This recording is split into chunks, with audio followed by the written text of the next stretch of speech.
What if the world you lived in, the world your parents lived in, and their parents before them, the only world anyone had ever known, simply stopped existing? Not conquered, not transformed, not gradually replaced by something new, simply gone, emptied, erased within a span of years so brief that the people living through it may not have understood what was happening until it was already over.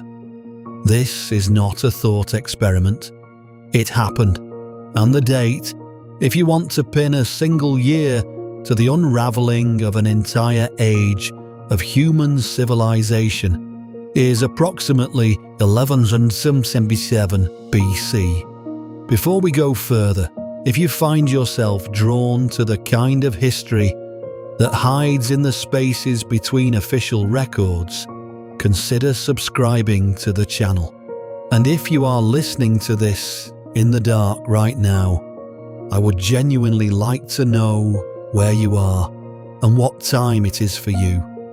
Leave it in the comments. There is something quietly remarkable about the idea of people all over the world, separated by oceans and time zones, all settling into the same darkness together, all drawn to the same ancient questions. You are not alone in the night now. Let the lights dim a little. Let your breathing slow, because what we are going to explore tonight is not just a historical event. It is a mirror, a document so old and so complete that it contains something almost unbearably relevant to the world we inhabit right now. The Bronze Age collapse of 1177 BC is the story of a civilization so sophisticated, so interconnected, so confident in its own permanence that it could not imagine its own ending. And then it ended anyway. Imagine a merchant ship moving through dark water somewhere in the eastern Mediterranean. The year is approximately 1177 BC. The crew has been at sea for weeks. They are tired in the way that people who work with their bodies become tired, a deep and satisfying exhaustion that comes with the knowledge of work nearly finished. The hold is full, copper ingots from Cyprus cast in that distinctive shape, like an animal hide with 4 handles, each one weighing about 25 kilograms. Wine from Crete in sealed amphorae, purple dye from the Phoenician coast, worth more than its weight in silver. The smell of salt and wood and old rope. The sound of water against the hull, and ahead of them the coast of Syria, the city of Ugarit, one of the wealthiest trading ports in the known world. A city that has stood for over 1,000 years. A city whose harbour has welcomed ships like this one for generation after generation after generation.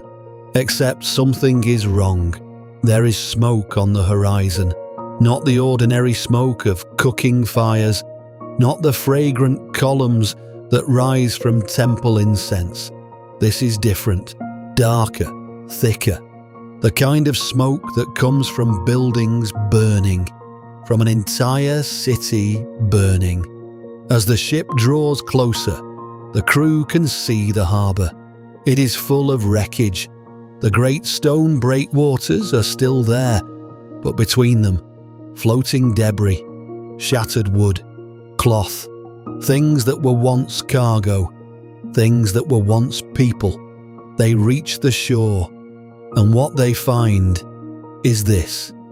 Ugarit, a city that had stood for more than 1,000 years, is gone. The palace is burning, the temples are rubble, the streets are silent in the way that streets are only silent when everyone who walked them is dead, and no one knows who did this. No one knows why. This actually happened.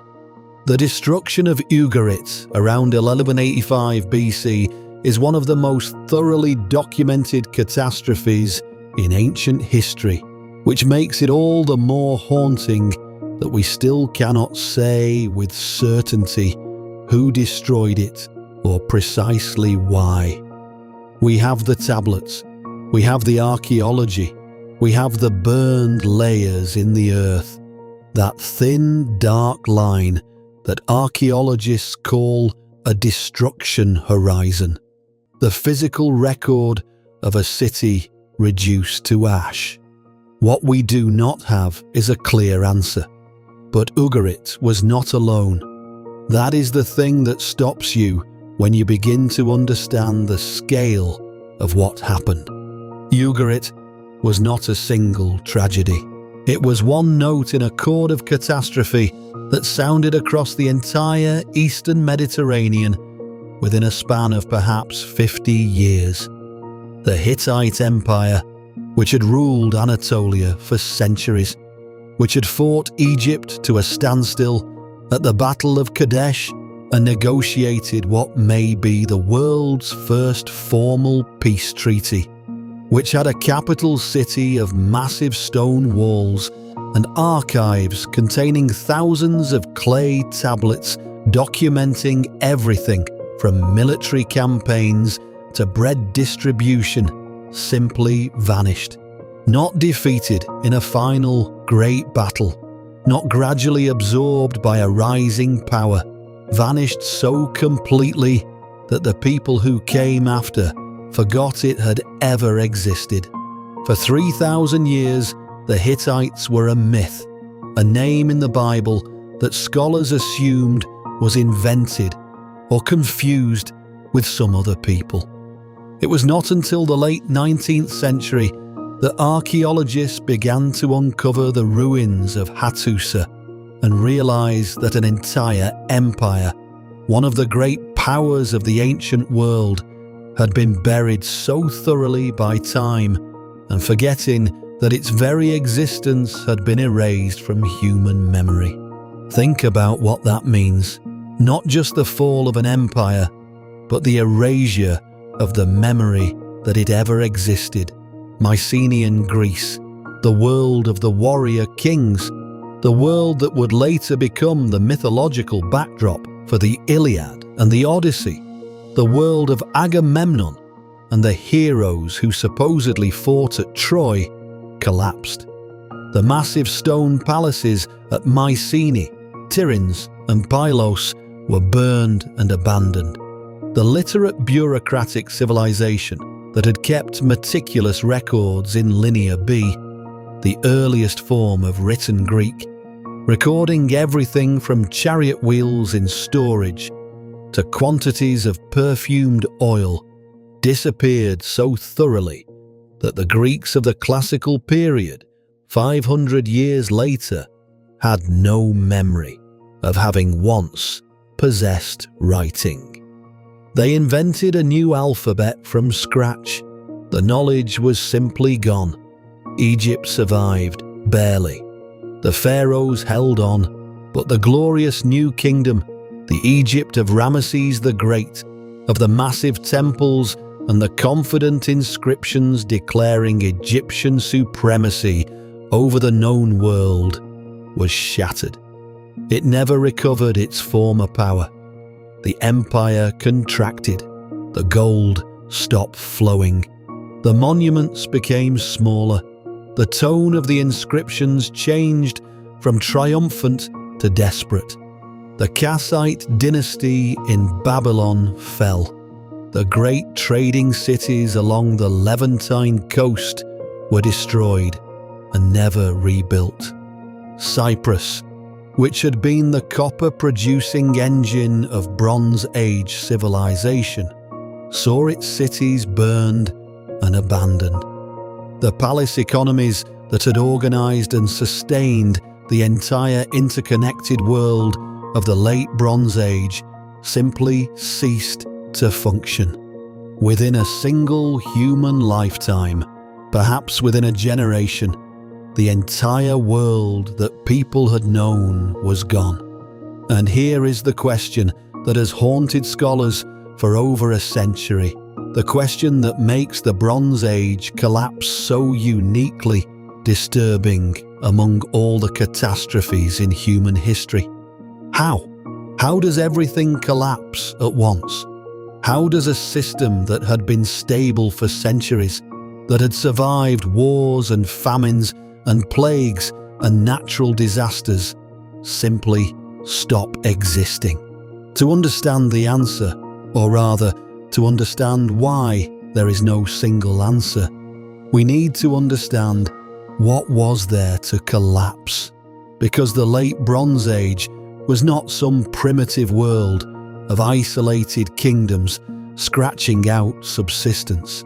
This was one of the first great ages of globalization, an interconnected network of civilizations spanning thousands of miles, linked by trade routes, diplomatic marriages, intelligence networks, and international agreements of a sophistication that would not be seen again for thousands of years.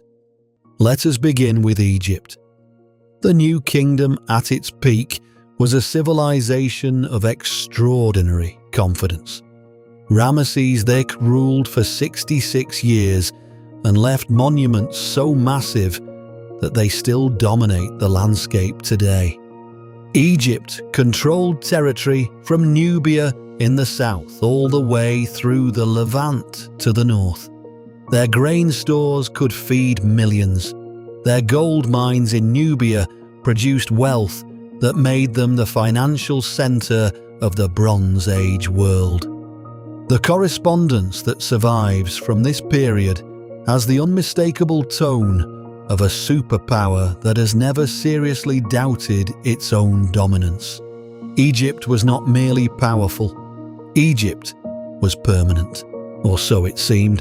To the north in Anatolia, the Hittite Empire controlled territory larger than modern Turkey. Their capital at Hattusa had massive stone walls, elaborate temples, and those thousands of clay tablets that would one day prove to a skeptical modern world that the Hittites had existed at all. The Hittites were master diplomats and formidable warriors. They had fought Egypt at Kadesh in what was probably the largest chariot battle in ancient history. Tens of thousands of soldiers on both sides. A clash so enormous and so inconclusive that both empires claimed victory in their official records. And then, remarkably, they negotiated peace. The treaty they signed is preserved in both Egyptian hieroglyphs and Hittite cuneiform.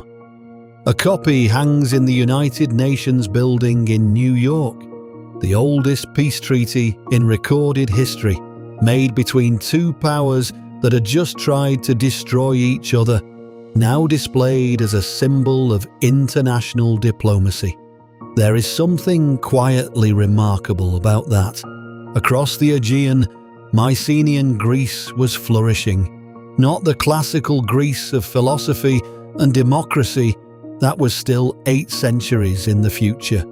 This was the Greece of massive stone palaces and warrior kings and elaborate burial chambers filled with gold death masks. The palace complexes at Mycenae and Tiryns and Pylos were not just fortresses. They were sophisticated administrative centers with literate bureaucracies managing complex economies. The Linear B tablets record everything with meticulous precision.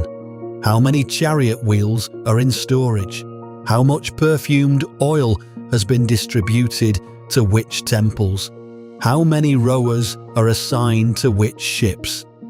This was a civilization that ran on paperwork, or rather, on clay. A civilization of accountants and administrators as much as warriors and kings. Further east, the Assyrians and Babylonians held Mesopotamia, the land between the rivers where civilization had first emerged thousands of years earlier. They had libraries and law codes and astronomical observations precise enough that modern scientists still use ancient Babylonian eclipse records to study long-term changes in the Earth's rotation. Their mathematical systems gave us the 60-second minute and the 60-minute hour. We still divide the circle into 360 degrees because Babylonian astronomers found that number convenient. The ancient world is not as distant as we sometimes imagine, and along the Levantine coast, wealthy city-states like Ugarit, Byblos, and Tyre served as trading hubs where goods and ideas from 3 continents came together. Ugarit, in particular, was extraordinary. Archaeologists have found tablets there in at least 8 different languages, representing a city where Egyptians and Hittites and Cypriots and Canaanites and Mycenaean Greeks all did business together. A city that was essentially the New York of the Bronze Age, a place where the world came to trade. But what makes this period truly remarkable, what makes the collapse so difficult to comprehend, is not the individual achievements of these civilizations. It is the connections between them. The Amarna letters prove this beyond any doubt. These are clay tablets discovered in Egypt, correspondence between pharaohs and other rulers, and the tone is shockingly familiar. Kings address each other as brother. They exchange elaborate gifts, gold statues, lapis lazuli, expensive textiles. They complain when gifts are not generous enough. They request each other's daughters in marriage and negotiate bride prices with the pragmatic precision of businessmen closing a deal. One letter has a Babylonian king essentially nagging the pharaoh about a shipment of gold that is late. Another has a Cypriot ruler apologizing because he cannot send more copper due to a plague outbreak. These are not primitive warlords issuing threats and demands. These are sophisticated statesmen managing complex diplomatic relationships across thousands of miles, writing to each other with the casual familiarity of colleagues who have been corresponding for years. The trade networks that connected these civilizations were staggering in scope. Tin, which was essential for making bronze, came from as far away as Afghanistan and possibly even Cornwall in Britain. Copper came primarily from Cyprus, which was essentially the Bronze Age equivalent of a Gulf oil state, a relatively small territory whose geological accident of mineral wealth made it indispensable to every major civilization in the region. Baltic amber made its way south through Central Europe into the Mediterranean. Ivory from Africa, incense from Arabia, purple dye from Phoenician cities, grain from Egypt, wine from Crete, olive oil from Greece. All of this flowing constantly through interconnected routes maintained by merchants who knew how to navigate both seas and diplomatic protocols. We know exactly how extensive these networks were because of an extraordinary discovery. In 1982, a sponge diver off the coast of Uluburun in southern Turkey spotted something on the seafloor. It turned out to be a shipwreck, a merchant vessel that had sunk sometime around 1300 BC. When archaeologists excavated it, they found a cargo that reads like a catalogue of the entire late Bronze Age world. 10 tons of copper ingots from Cyprus, about a ton of tin, probably from Afghanistan, glass ingots from Mesopotamia, Canaanite jewelry, Egyptian scarabs, Mycenaean pottery, African ebony, Baltic amber, which means this ship was carrying materials that had travelled from the northern edge of Europe. Pomegranates, figs, olives, weapons, tools, raw materials, and finished goods from at least 7 different cultural regions, all packed into a single merchant vessel about 15 meters long. This was not some exceptional diplomatic gift shipment. This was just commerce, standard Bronze Age trade, one ship carrying the products of an entire interconnected world. And this ship was probably one of hundreds, perhaps thousands, making similar journeys every year. A constant circulation of materials that kept the whole system alive. If any of this is stirring something in you, whether it is a pattern you have noticed in another ancient collapse, a connection to something you have read, or simply a question that keeps returning in the quiet hours, I would genuinely like to hear it. Leave your thoughts in the comments. The archive grows richer when more minds are reading it. Now, here is where it becomes important to understand something about bronze itself. Because bronze is not simply a metal, it is a relationship, an alliance of materials that must be maintained across vast distances or it ceases to exist.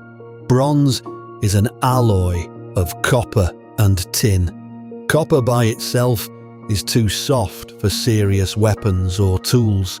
You can make decorative objects, basic implements, but a sword forged from pure copper will bend the first time it strikes something hard. Add tin, roughly 10 to 15%, and the transformation is remarkable. You get a metal hard enough to hold an edge, strong enough to make weapons that can actually kill people, durable enough for tools that will not break after a few uses. Bronze was the steel of its age, the material that separated advanced civilizations from everyone else, the foundation of military power, agricultural productivity, and economic development. But copper deposits, while not rare, are not universally distributed, and tin is genuinely scarce, frustratingly, almost maddeningly scarce. The major tin sources in the ancient world were in places like Afghanistan, possibly Cornwall in Britain, perhaps parts of Central Asia. We are talking thousands of miles from the major Bronze Age civilizations. No single kingdom, no matter how powerful, had easy access to both copper and tin in the quantities needed to sustain a Bronze Age economy. This was not a luxury goods problem. This was not like trading for ivory or purple dye. Desirable but not essential. Bronze was the foundation. You could not maintain an army without bronze weapons. You could not keep your agricultural economy running without bronze tools. You could not assert your power as a civilization without the ability to produce bronze on an industrial scale. So international trade was not optional. It was not something kingdoms engaged in when they felt like it or when diplomatic relations were favorable. It was a structural necessity. The entire system required constant, reliable flow of materials across vast distances. Egypt needed tin from Afghanistan just to keep its army equipped. The Hittites needed copper from Cyprus to maintain their military superiority in Anatolia. Mycenaean Greece needed both copper and tin from outside their territories. Every major civilization was dependent on trade networks they did not fully control, moving materials through territories they did not own, relying on relationships with distant peoples they barely understood. Think about what this means in terms of vulnerability. Think about the tightness of the coupling in a world where every major civilization depends on materials that must travel thousands of miles through multiple hands before they arrive. A disruption anywhere in the chain is a disruption everywhere. A drought that destabilizes a region in the middle of a trade route does not just affect that region. It affects every civilization downstream of the disruption. A plague that reduces the workforce in the copper mines of Cyprus does not just slow Cypriot production. It ripples across the entire Mediterranean, reaching Egypt, reaching the Hittite Empire, reaching Mycenaean Greece, weeks and months later, but with equal force. We have built something similar in our own time. The moment during the pandemic when a single shipping bottleneck could create shortages on the other side of the world. When a chip factory in one country affects car production in another. When a crisis in one nation's wheat harvest sends food prices soaring across 3 continents. We call this globalization, and we treat it as a modern invention. But the Bronze Age was the first time in human history that humanity created something like this. A system of extraordinary efficiency that was also, by virtue of that very efficiency, extraordinarily fragile. The Uluburun shipwreck is beautiful in a way. It is proof of what ancient peoples were capable of, the vast networks they could maintain, the complexity they could manage, the distances they could bridge. But it is also a warning frozen in time, because that ship sank, and with it, in some small way, went the world it represented. Now, let us talk about what actually happened, or rather, let us talk about what we know, what we suspect, and what remains, after more than a century of scholarship, genuinely uncertain. The historian Eric Klein, who has written what is probably the most thorough modern account of the Bronze Age collapse, uses a phrase that has stayed with scholars: a perfect storm. Not a single cause, but a convergence of causes, each one perhaps survivable on its own, but arriving together in a combination that overwhelmed every system designed to manage crisis. The first thread is climate change. We now have substantial evidence from multiple sources, including pollen records, isotope analysis of ancient lake sediments, and the study of tree rings, that the Eastern Mediterranean experienced a significant and prolonged drought beginning around 1200 BC. This was not a single bad year. This was a multi-decade shift in rainfall patterns that reduced agricultural yields across a vast region. For palace economies that depended on surplus grain to feed urban populations, to maintain armies, to store against future shortages, a prolonged drought was not merely an inconvenience, it was an existential threat. We have direct textual evidence of this.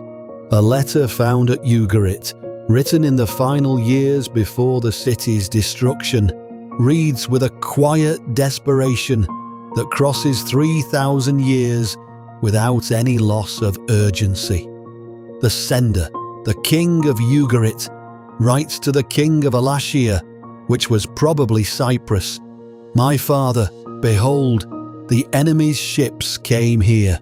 My cities were burned, and they did evil things in my country. Does not my father know that all my troops and chariots are in the Hittite country, and all my ships are in the land of Lucca? Thus the country is abandoned to itself. May my father know it. 7 ships of the enemy that came here inflicted much damage upon us. 7 ships, a handful of raiders, and Ugarit, one of the wealthiest cities in the ancient world, could not defend itself because its army was somewhere else, and its fleet was somewhere else, and its grain stores were, perhaps, already running low. The city that had stood for 1,000 years fell to 7 ships. But who were those ships? Who were the people on them? This brings us to the second thread, and the most mysterious one, the Sea Peoples. The Sea Peoples are one of the great enigmas of ancient history. We know they existed because the Egyptians wrote about them, carved images of them on temple walls, described battles against them with the elaborate self-congratulatory language that Egyptian official records always used. We know they were a significant military force because they appear to have been involved in the destruction of multiple major cities across the eastern Mediterranean. But we do not know with certainty who they were, where they came from, or why they were moving. The Egyptian records from the reign of Ramesses III describe a great migration, peoples from the islands of the sea, moving through the Levant like a flood, destroying everything in their path. The inscriptions at Medinet Habu, Ramesses III's mortuary temple, show detailed carvings of the battle. Egyptian soldiers fighting against warriors with distinctive feathered headdresses, with ox carts carrying women and children, suggesting these were not raiders, but migrants, entire peoples on the move. Ramesses III claimed victory. He stopped them at the borders of Egypt, or so his inscriptions say, and perhaps he did, at least partially. Egypt survived, after a fashion, but the world that had existed before the Sea Peoples arrived did not. The question of who the Sea Peoples were has occupied scholars for generations. Various theories place their origins in the Aegean, in Anatolia, in the Balkans, in Sardinia, in Sicily. The truth is probably that the Sea Peoples were not a single people at all, but a coalition of displaced groups, peoples who had themselves been displaced by earlier catastrophes and were now moving through the Mediterranean in search of somewhere to settle. The Egyptian records name several distinct groups within the broader category: the Peliset, the Cheka, the Shekelesh, the Denyen, the Weshesh. Some scholars believe the Peliset became the Philistines of the Bible. Others see connections to the Mycenaeans, to the Anatolians, to peoples from the Western Mediterranean. But here is the crucial insight that changes how we understand the Sea Peoples. They were probably not the cause of the Bronze Age collapse. They were probably a symptom of it. Think about what creates a massive migration of peoples. Think about what drives entire populations to abandon their homes, load their families into ox carts, board ships, and move through dangerous waters toward an uncertain future. You do not do that because things are going well. You do that because things have become so bad where you are that even the unknown is preferable to staying. If climate change was reducing agricultural yields across the entire Eastern Mediterranean, if drought was creating famines, if famines were destabilizing governments, if destabilized governments were losing their ability to maintain order and protect their populations, then the logical result would be exactly what the Egyptian records describe.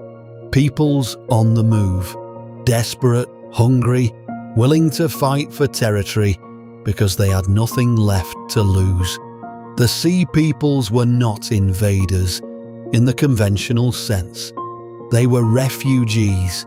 They were climate refugees, economic refugees, the human consequence of a system that had been stressed beyond its capacity to cope.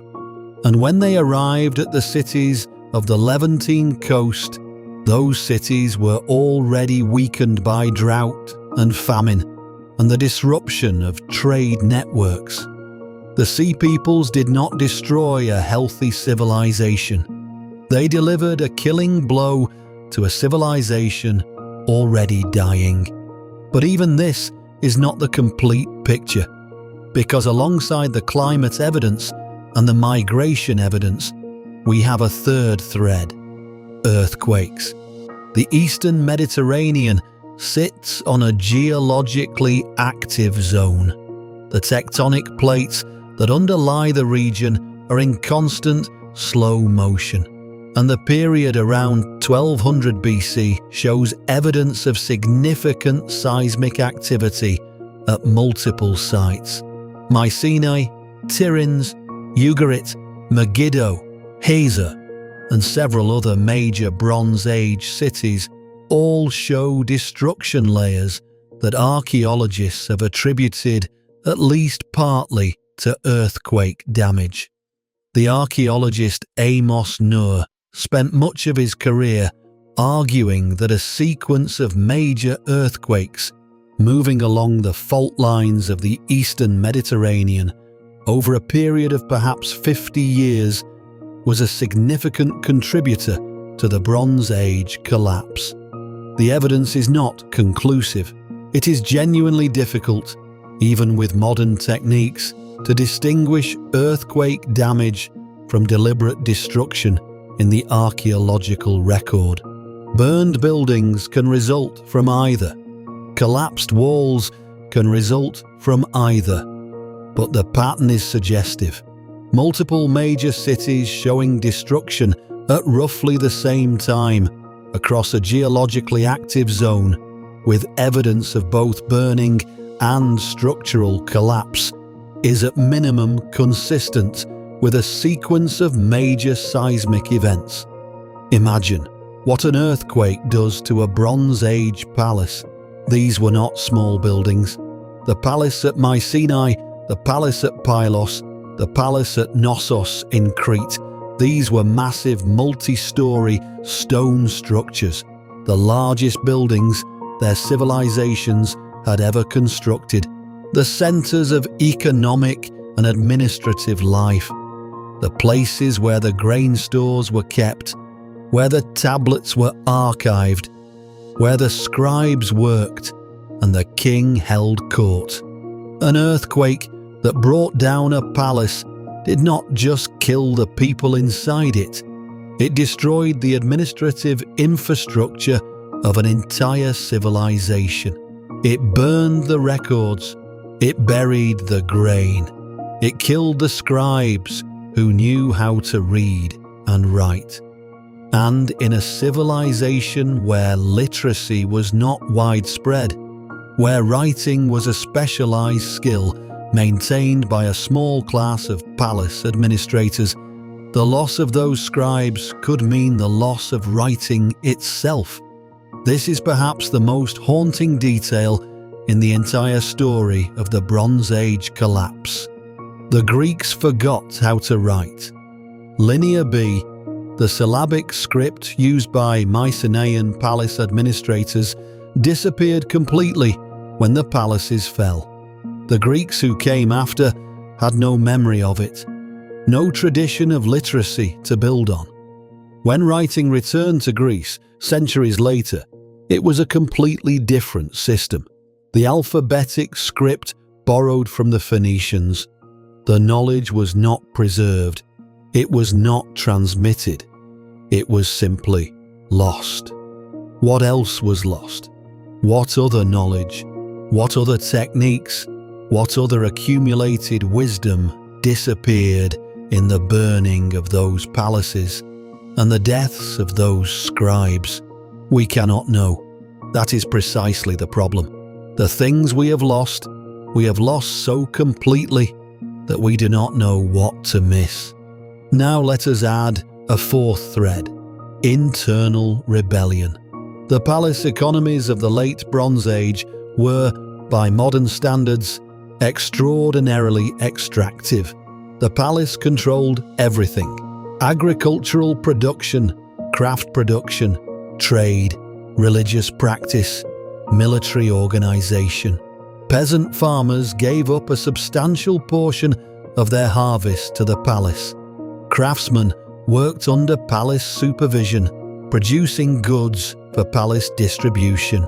Merchants operated within palace-controlled networks. The palace scribes tracked everything, recorded everything, taxed everything.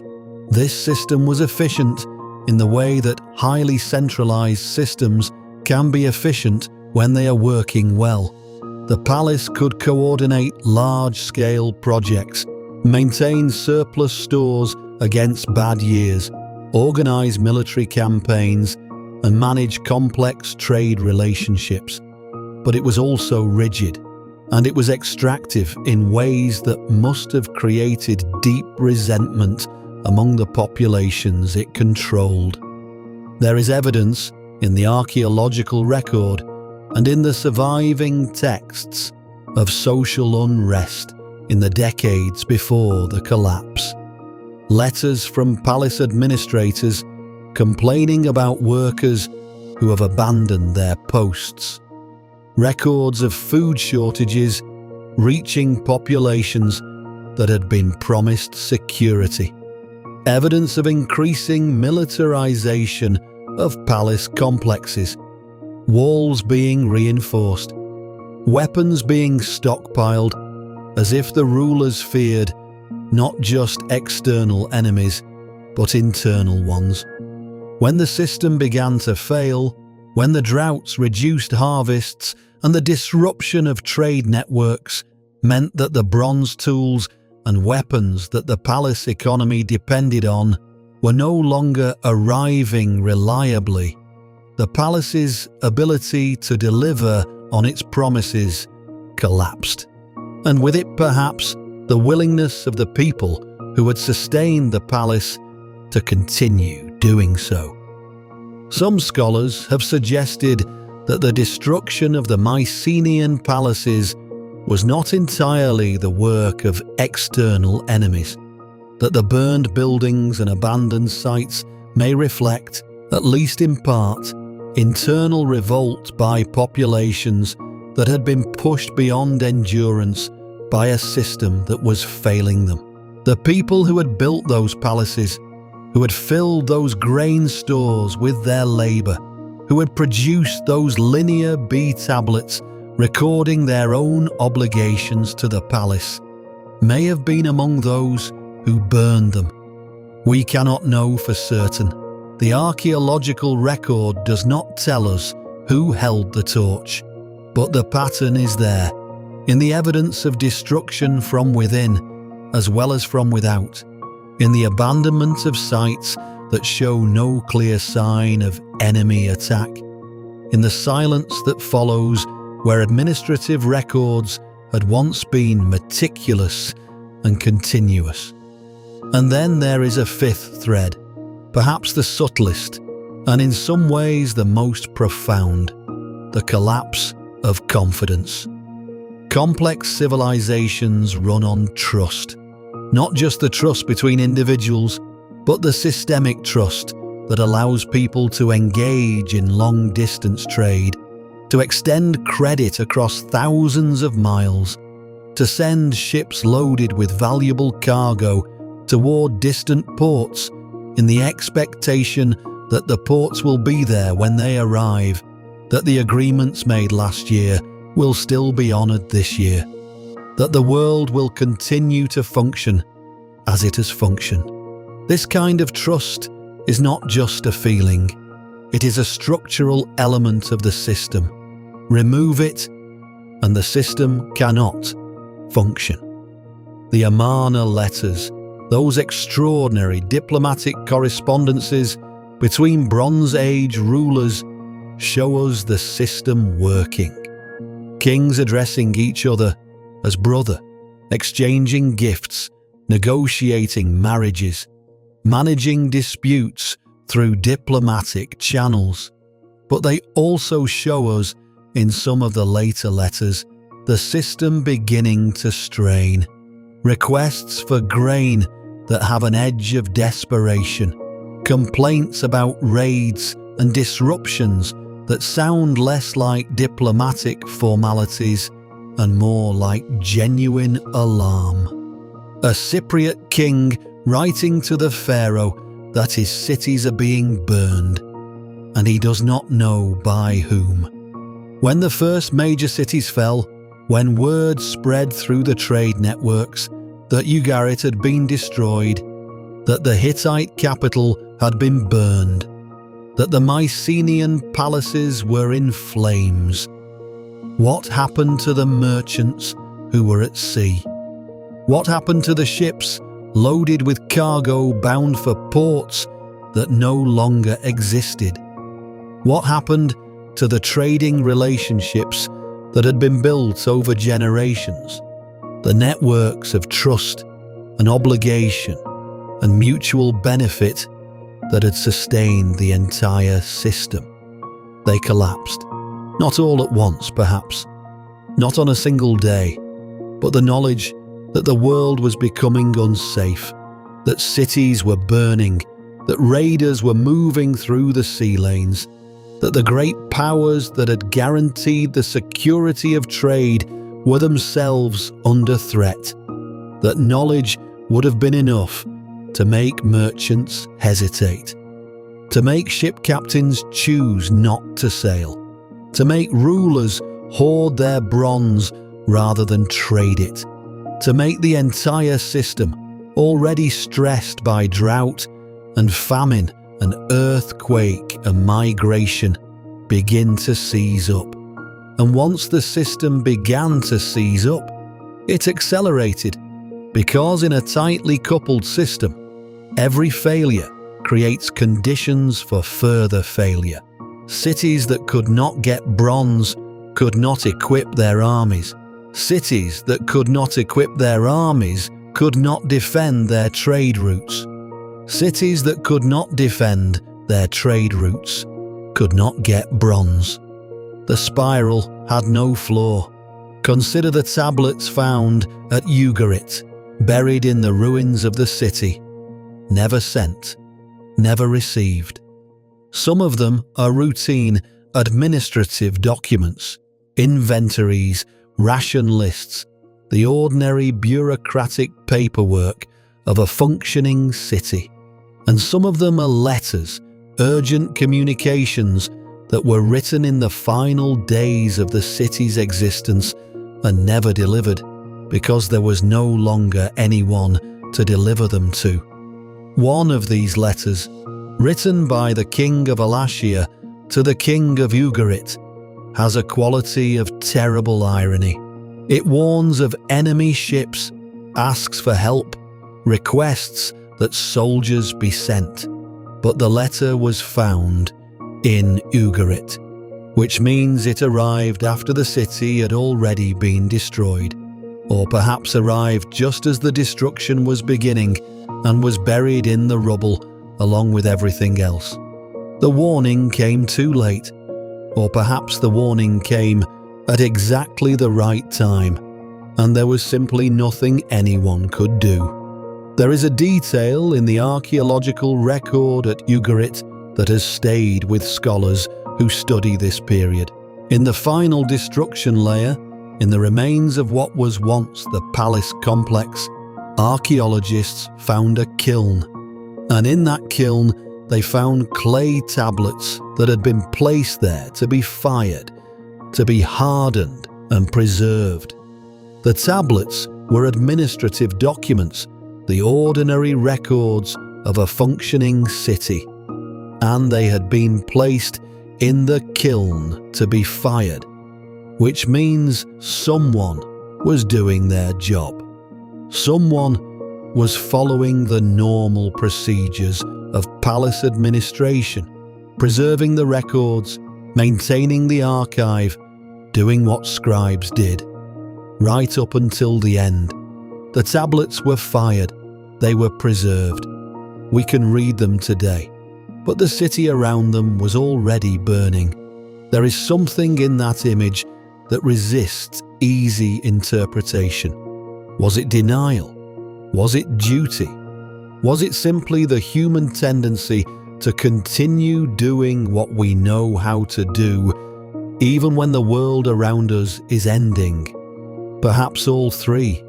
Perhaps the scribe who placed those tablets in the kiln understood perfectly well what was happening and chose to do their job anyway, because what else is there to do when the world ends? You do your job, you preserve what you can, you fire the tablets and hope that someone, someday, will read them. We are reading them now. Let us pause here for a moment. Let the weight of that settle.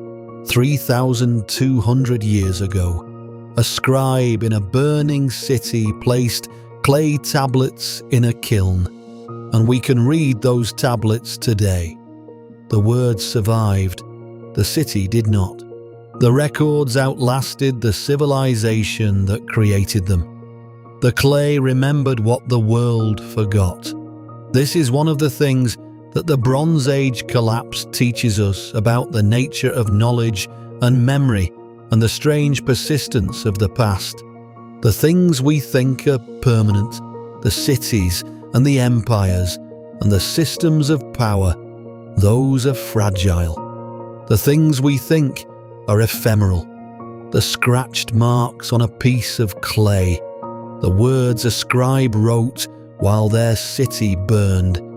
Those are what survive.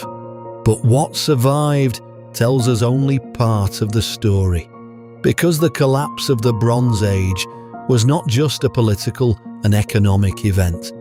It was a catastrophe of knowledge, a great forgetting. The linear B script disappeared. The sophisticated administrative systems of the Mycenaean palaces disappeared. The diplomatic protocols that had allowed kings to address each other as brother and negotiate across thousands of miles disappeared. The trade networks that had moved tin from Afghanistan to Egypt, and copper from Cyprus to Greece, and amber from the Baltic to the Levant disappeared. And with them, perhaps, things we cannot even name.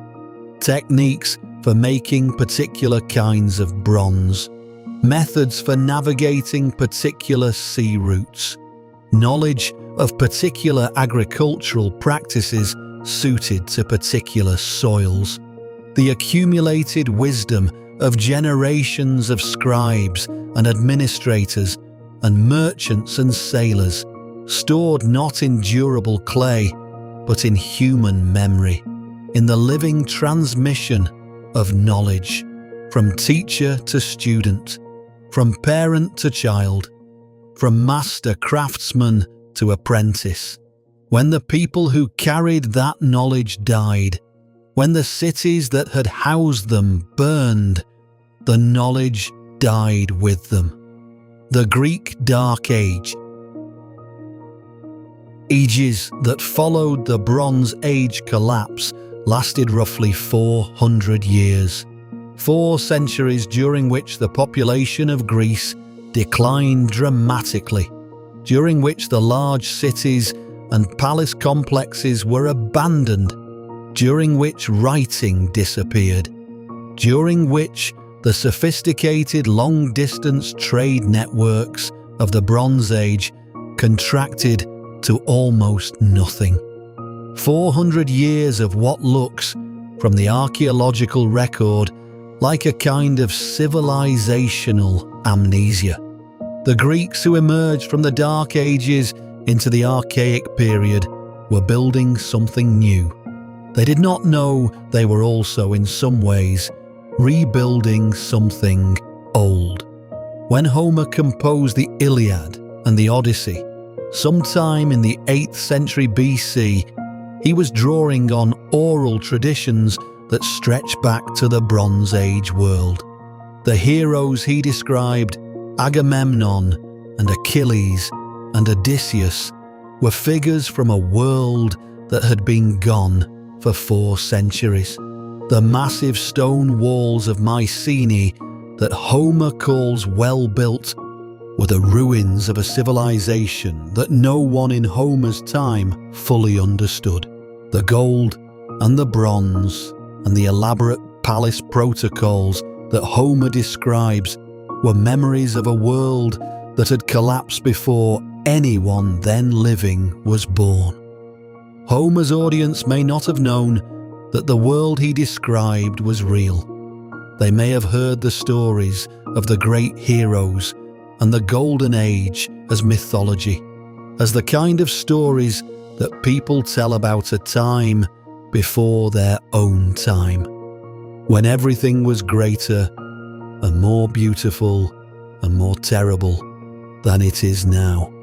And in a sense, they were right. The Bronze Age world was greater and more complex and more interconnected than the world of the Greek Dark Ages. The fall from that height had been real. The memory of it, filtered through 4 centuries of oral tradition and shaped by the needs of each new generation that told the stories, had become myth. But the ruins were still there. The walls of Mycenae were still standing. The shaft graves with their gold death masks were still buried beneath the citadel. The clay tablets with their Linear B inscriptions were still buried in the destruction layers, waiting for archaeologists 3,000 years later to uncover them and realize that the world Homer described was not entirely imaginary. It was memory, distorted, transformed, mythologized, but memory nonetheless. What does this tell us about the relationship between history and myth? What does it tell us about the ways in which civilizations process catastrophe? The Bronze Age collapse was so total, so overwhelming, so beyond the capacity of the people who lived through it to fully comprehend that it could not be preserved as history. History requires continuity. It requires the kind of institutional memory that is maintained by scribes and archives and administrative systems, exactly the things that the collapse destroyed. Without those institutions, without the Linear B scribes and the palace archives and the diplomatic correspondence networks, the memory of what had happened could only be preserved in story. And stories change. They change with each telling. They emphasize what is meaningful to the teller and the audience. They discard what is no longer relevant. They transform historical events into symbolic narratives that carry meaning across generations, even as the specific facts blur and shift. The Trojan War, if it happened at all, was probably a relatively minor Bronze Age conflict, but in the hands of Homer, filtered through 4 centuries of oral tradition, it became the defining story of an age. The war at the end of the world, the last great act of a civilization before the darkness fell. Perhaps that is what myth is at its deepest level. Not falsehood, but memory that has been transformed by time and need into something that can survive the forgetting. Now let us return to the question that opens this exploration.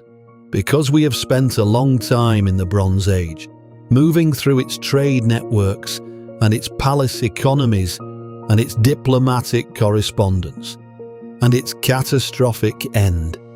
And it is time to ask why this matters, not just as history, not just as the fascinating story of a world that was lost, but as something that speaks to us across 3,000 years with a relevance that is almost uncomfortable.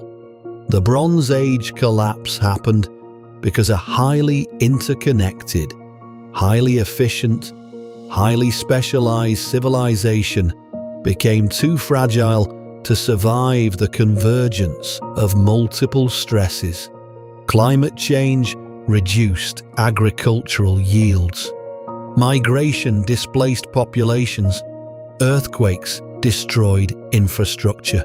Internal tensions weakened the social fabric.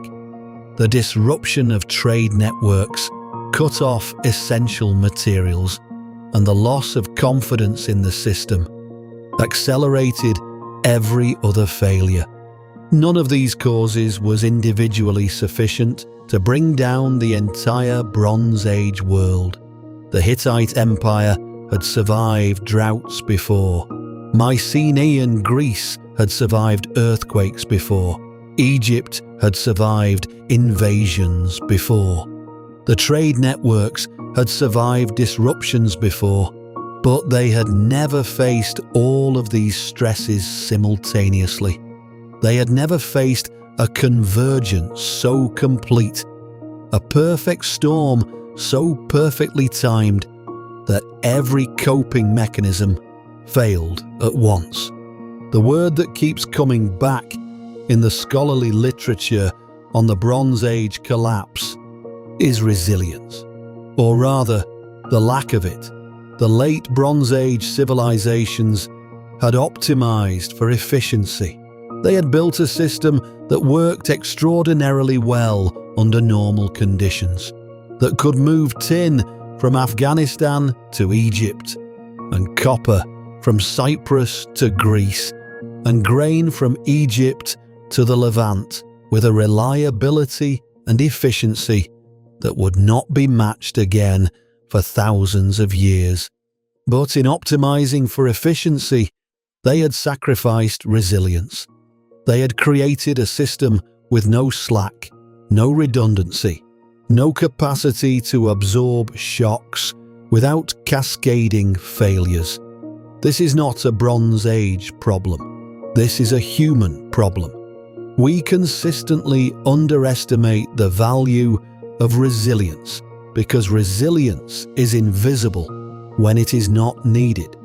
Redundant systems look wasteful until the primary system fails. Surplus stores look inefficient until the harvest fails. Diplomatic relationships with distant powers look like unnecessary expense until you need them. The Bronze Age palace economies had been so successful for so long that they had forgotten, or perhaps never fully understood, the fragility of the system they had built. And then the system failed, and 3,000 years later, we are still picking through the ruins, still reading the tablets that the scribes left behind, still trying to understand what happened and why and what it means. There is a letter that has become something of a touchstone for scholars of the Bronze Age collapse. It was found at Ugarit, written in the final years before the city's destruction, and it is addressed to the king of Alashia. The sender describes ships attacking the coast, cities being burned, the countryside in chaos. And then, in a phrase that has been quoted in almost every modern account of the collapse, the sender writes, "The hand of Nergal, the god of death, is now in my country." The hand of Nergal, the ancient Mesopotamian god of death and plague and the underworld. The sender of this letter reached for a divine explanation for what was happening, not because they were primitive or superstitious, but because what was happening was genuinely incomprehensible. The world they had known, the world that had seemed as permanent as the sky, was ending. And there was no human explanation adequate to that fact. Only the gods could be responsible for something so total. We might be tempted to feel superior to that. We have systems analysis and climate science and economic theory. We can explain in technical terms exactly how a tightly coupled system can fail catastrophically when multiple stresses converge. We do not need to invoke Nergal, but consider this. The people who wrote those letters were not stupid. They were sophisticated administrators and diplomats and merchants who had spent their careers managing complex systems across vast distances. They had the equivalent of graduate degrees in international relations and supply chain management, and they could not see it coming. They could not see the collapse coming, even as it was happening. They were writing urgent letters, requesting military assistance and apologizing for late grain shipments and warning about ships on the horizon, all the way up until the end. They were doing their jobs. They were firing their tablets. The hand of Nergal was not a failure of intelligence or imagination. It was an honest acknowledgement that something was happening that exceeded the capacity of the available frameworks to explain. Something was moving through the world that was larger than any single cause, larger than any single actor, larger than any individual decision or failure.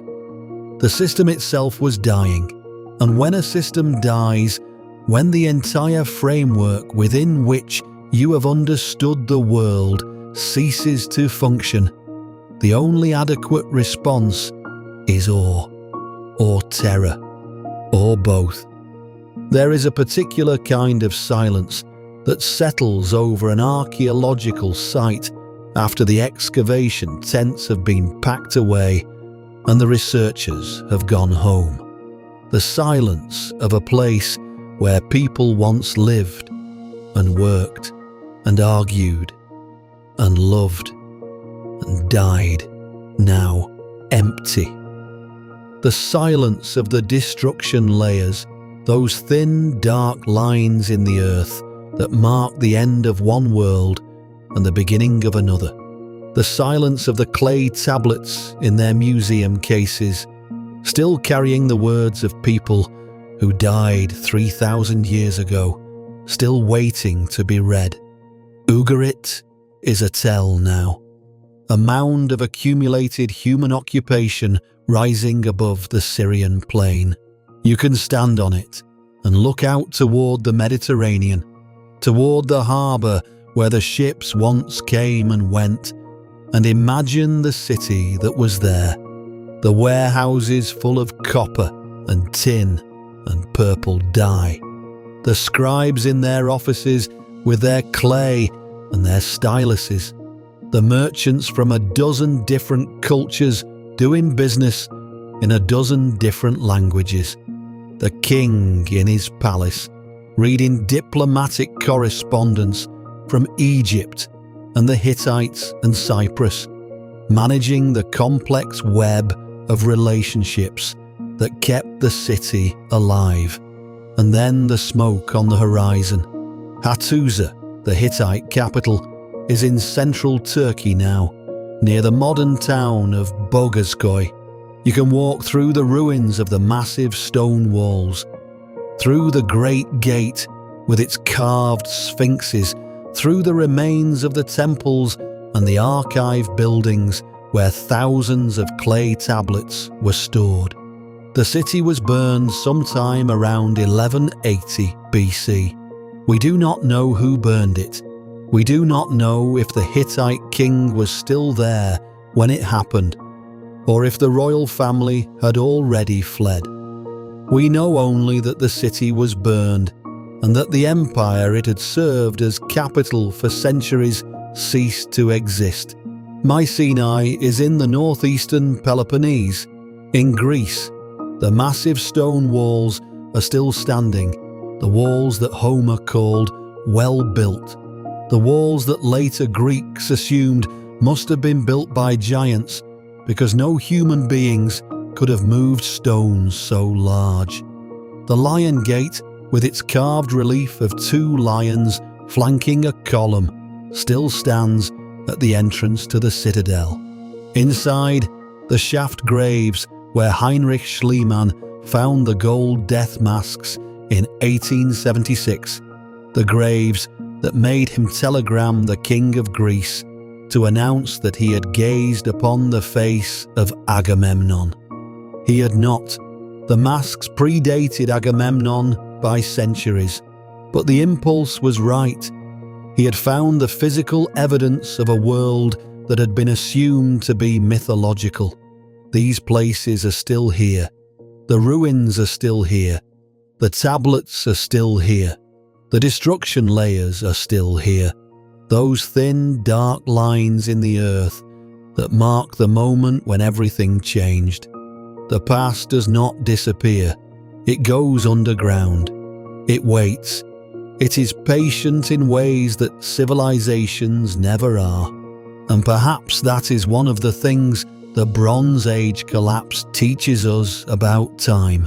Not just about the fragility of civilizations, not just about the dangers of interconnected systems, not just about the catastrophic potential of converging stresses, but about the relationship between what is lost and what survives, about the strange persistence of the past in the face of every attempt to erase it.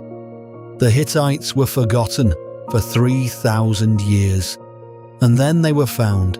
The Linear B tablets were buried in destruction layers for 3,000 years, and then they were excavated and deciphered and read. The Uluburun shipwreck sat on the seafloor for 3,000 years, and then a sponge diver found it.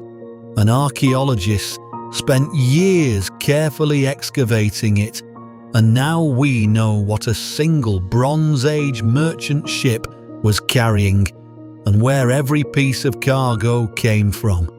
The archive is not closed. It is only buried, and patient excavation, patient reading, patient attention to the thin dark lines in the earth reveals what time has hidden. There is a detail in the story of the Bronze Age collapse that rarely gets the attention it deserves.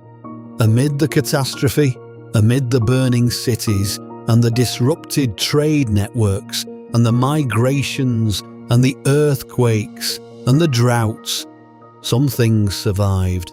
Some knowledge was preserved. Some continuity was maintained.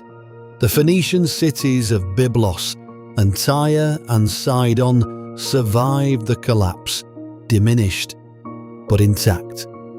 And in the centuries that followed, the Phoenicians became the great maritime traders of the ancient world, maintaining and eventually expanding the sea routes that the Bronze Age trade networks had pioneered.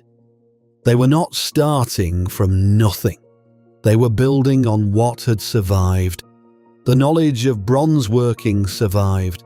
The techniques for smelting and alloying and shaping metal were preserved in the hands of craftsmen who continued to practice their trade even as the palace economies that had organized and directed their work collapsed. The knowledge was no longer centralized in palace archives. It was distributed, carried in human hands and human memory, passed from craftsman to apprentice in workshops scattered across the Mediterranean. Less efficient, perhaps, less organized, but more resilient. And then, in the centuries after the collapse, something new appeared. Iron. The transition from the Bronze Age to the Iron Age is not simply a story of technological progress. It is also a story of adaptation to catastrophe. Iron ore is far more widely distributed than tin. It is not rare in the way that tin is rare. You do not need to maintain trade networks stretching from Afghanistan to the Mediterranean to get iron. You can find it locally. And the techniques for working iron, while different from bronze working, could be learned and transmitted without the elaborate palace infrastructure that Bronze Age metallurgy had required. Iron was, in a sense, the resilient response to the fragility of bronze. Bronze was more efficient when the system was working. Iron was more robust when the system had failed.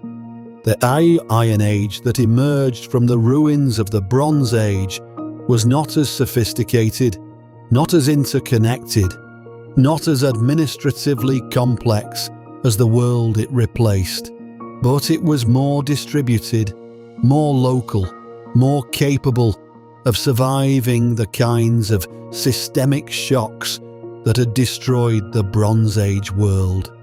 The Greek Dark Ages ended, the population recovered, new cities grew, new trade networks developed, new forms of writing emerged. The knowledge that had been lost was slowly, painfully, incompletely recovered and rebuilt. Not the same knowledge, not the same civilization, something new, built on different foundation, shaped by the memory of what had been lost and the determination to build something that would not fall in the same way. We are the inheritors of that rebuilding. The civilization we inhabit is not the Bronze Age world. It is something that grew in the space left by the Bronze Age collapse, shaped by the long, slow recovery from catastrophe, by the Greek Dark Ages and the Archaic period, and the Classical Age and everything that came after. We are downstream of the collapse in ways we rarely think about.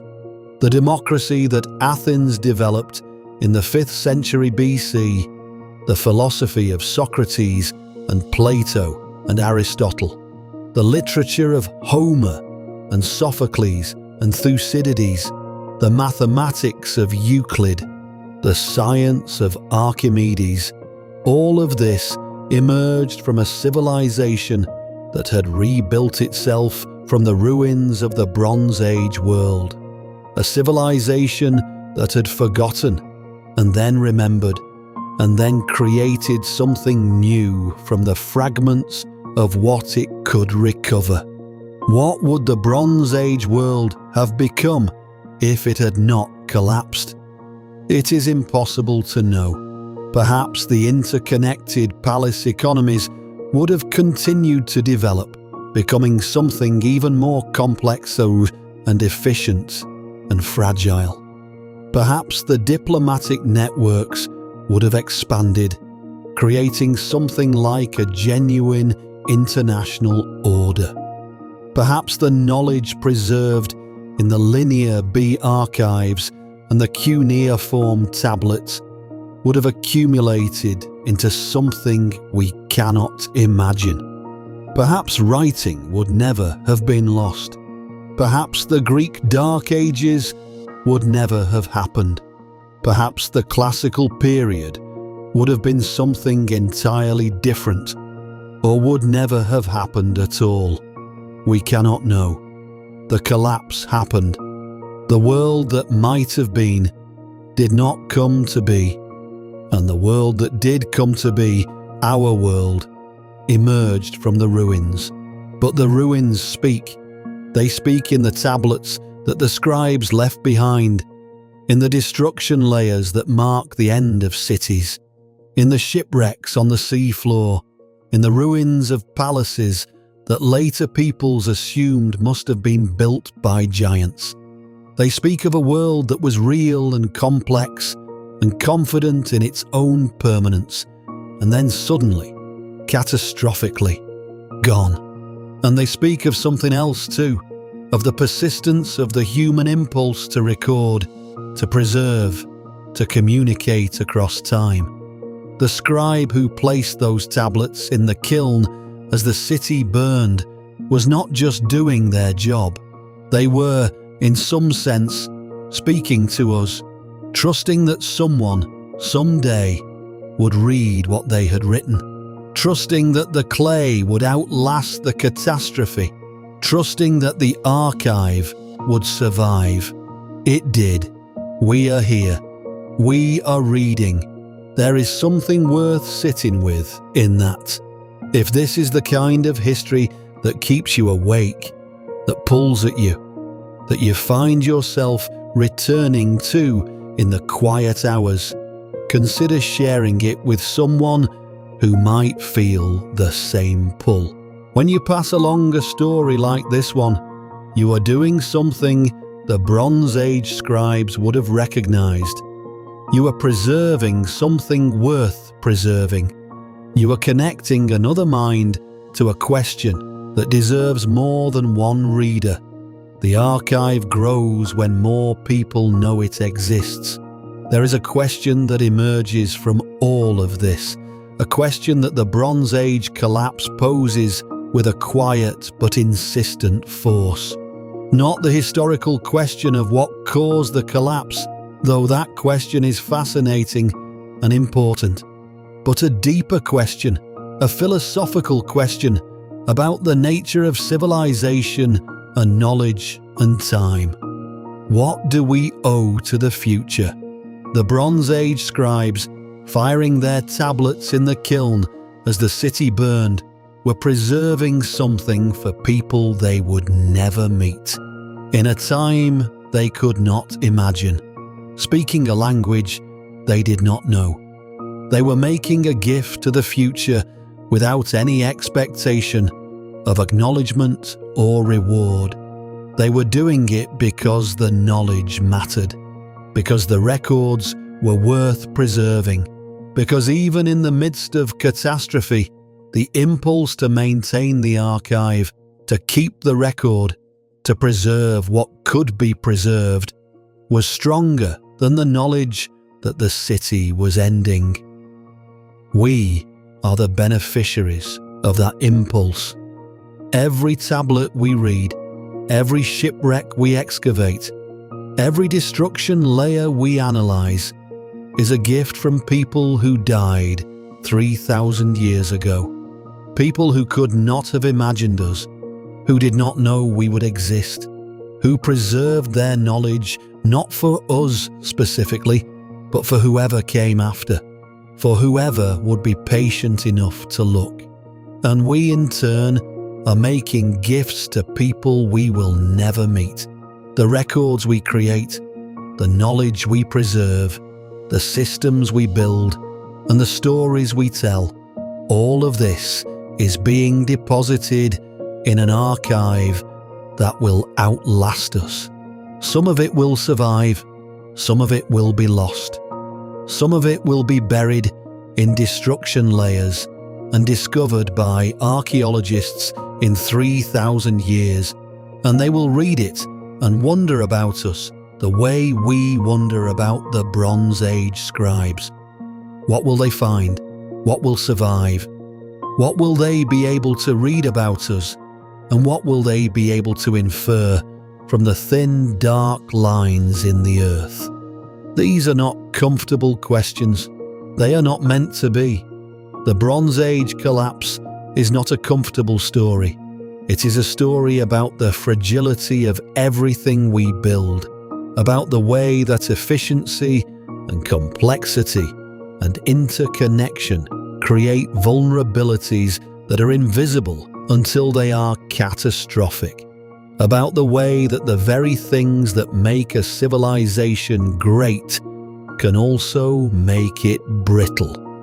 But it is also a story about persistence, about the things that survive, about the clay tablets that outlast the cities that created them, about the myths that preserve the memory of a world that has been forgotten, about the resilience that emerges from catastrophe, the new systems, a new knowledge, and new civilizations that grow in the ruins of the old. The Bronze Age did not simply end, it transformed. Slowly, painfully, incompletely, over centuries of darkness and struggle and rebuilding, the knowledge and the techniques and the stories were recovered and recombined into something new. The collapse was real, the loss was real, but the persistence was also real. And perhaps that is the deepest thing the Bronze Age collapse can teach us. Not just about the fragility of civilizations, though that lesson is important. Not just about the dangers of interconnected systems, though that lesson is urgent. But about the relationship between ending and beginning. About the way that catastrophe, as terrible as it is, as total as it can be, is never entirely the end of the story. The archive survives. The clay remembers. The myths carry the memory forward through the dark centuries until someone is ready to read them. You are listening to this in the dark, perhaps. The world outside is quiet, or as quiet as it gets. And somewhere beneath the ground on which your civilization was built, there are thin, dark lines in the earth. Destruction layers. The physical record of worlds that ended and were forgotten, and were eventually, patiently, partially recovered. The record of people who lived and worked and worried and hoped and did their jobs right up until the end. They fired their tablets. We are reading them. The Bronze Age world collapsed around 1177 BC. The exact date is an approximation, a convenience, a way of pinning a single year to a process that unfolded over decades. But the year is real enough. Somewhere around that time, the last of the great palace economies failed. The last of the linear bee scribes stopped writing. The trade networks that had moved tin from Afghanistan to Egypt contracted and eventually ceased. The ships stopped coming. The cities went dark, and the clay tablets, buried in the ruins, waited. 3,200 years later, we are here. We are reading. We are piecing together the fragments of a world that ended, trying to understand what happened and why. Trying to learn what the ruins can teach us. The archive is not closed, it is only buried. And patient attention, patient reading, patient willingness to sit with the questions that do not have clean answers. That is what the archive requires of us. The merchants who sailed toward Ugarit and found smoke on the horizon.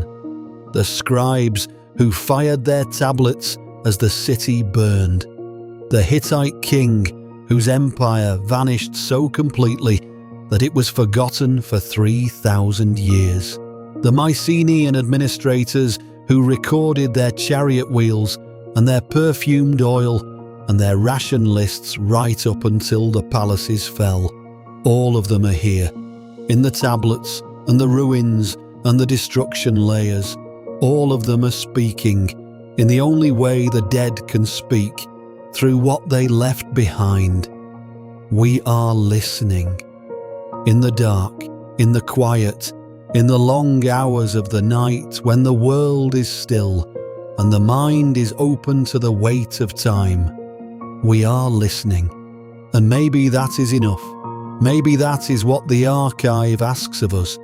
Not answers, not solutions, not the confident certainty that we have learned the lessons and will not repeat the mistakes. Just attention, just the willingness to sit with the ruins and the tablets and the thin dark lines in the earth, and to listen to what they are trying to say. The clay remembers what we have forgotten. It is patient. It will wait as long as it needs to. And as the night deepens around you, as the world outside grows quieter and the distance between you and sleep grows smaller, perhaps you can carry that with you into your rest. The knowledge that the archive survives, that the things worth preserving find ways to be preserved, that the darkness between one age and the next is not the end of the story, only a chapter in a longer one. And if sleep does not come easily tonight, let this be the thing you return to. Play it again in the quiet. The layers have a way of revealing themselves differently with each listening. The way the destruction layers in the earth give up new details to each new excavation. There is always something more to find. The tablets are still there. The ruins are still there. The questions are still there, patient and unhurried, waiting for whoever is ready to ask them. Sleep well. The archive will be here when you wake.